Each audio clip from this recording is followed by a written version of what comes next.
മുൻവർഷങ്ങളെ അപേക്ഷിച്ച് വേനൽക്കാലം നേരത്തെ എത്തി. മൺസൂൺ മാസങ്ങളിൽ ഉൾപ്പെടെ കൃത്യമായ മഴ ലഭിക്കാത്തതാണ് വേനൽ ഇത്രത്തോളം കടുക്കാൻ കാരണം. 38 ഡിഗ്രിയാണ് വിവിധയിടങ്ങളിലെ ശരാശരി താപനില. ഇതോടെ വേനൽ ചൂടിൽ ഉത്തരേന്ത്യൻ സംസ്ഥാനങ്ങളെപ്പോലെ കേരളവും ചുട്ടുപഴുക്കുകയാണ്. ചൂടിന്റെ കാഠിന്യം മൂലം ശീതീകരിച്ച മുറിക്കുള്ളിൽ പോലും കേരളം വിയർത്തൊലിക്കുന്നു. കനത്ത ചൂടിൽ ശീതളപാനീയ ഷോപ്പുകളിലും വഴിയോര കച്ചവട കേന്ദ്രങ്ങളിലും സ്വദേശികളുടെയും വിദേശികളുടെയും വലിയ തിരക്കാണ്. പഴങ്ങളുടെയും ശീതളപാനീയങ്ങളുടെയും നിരക്കിലും ഗണ്യമായ വർധനവാണ് ഉണ്ടായിരിക്കുന്നത്. ഇളനീരിന്റെ നിരക്ക് 20 നിന്ന് 25ആയും ഓറഞ്ച് കിലോയ്ക്ക് 50 നിന്നും 70ആയും ഉയർന്നപ്പോൾ മുന്തിരിക്ക് 20 രൂപയുടെ വർധനവാണ് ഉണ്ടായത്. വരും ദിവസങ്ങളിൽ നിരക്ക് ഇതിലും കൂടാനുള്ള സാധ്യതയും കച്ചവടക്കാർ തള്ളിക്കളയുന്നില്ല.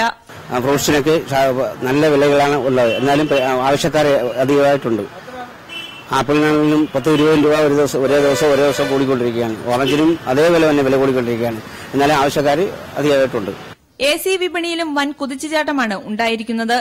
ഏതാനും വർഷങ്ങൾക്ക് മുമ്പ് വരെ ആഡംബരമായിരുന്നെങ്കിൽ ഇന്നത്തെ കാലാവസ്ഥയിൽ AC അനിവാര്യതയാണെന്ന് കച്ചവടക്കാർ പറയുന്നു. ഇപ്പോൾ സമ്മർ സീസൺ ആയപ്പോൾ തന്നെ ശരിക്കും സെയിൽ കൂടിയിട്ടുണ്ട്. കഴിഞ്ഞ വർഷം വെച്ച് നോക്കുകയാണെന്നുണ്ടെങ്കിൽ ഇത്തവണ അറ്റ്മോസ്ഫിയറിക് ടെമ്പറേച്ചറും കൂടുതലാണ്. അതിനൊപ്പിച്ചൊരു 50% എങ്കിലും കൂടുതൽ സെയിൽ കാണുന്നുണ്ട്. പുറത്തിറങ്ങുമ്പോൾ കുട ഉപയോഗിക്കാത്തവർ വളരെ അപൂർവം. വൈദ്യുത ബോർഡിന്റെ അപ്രഖ്യാപിത പവർ കട്ടും ജനങ്ങളെ കുറച്ചൊന്നുമല്ല ബുദ്ധിമുട്ടിക്കുന്നത്.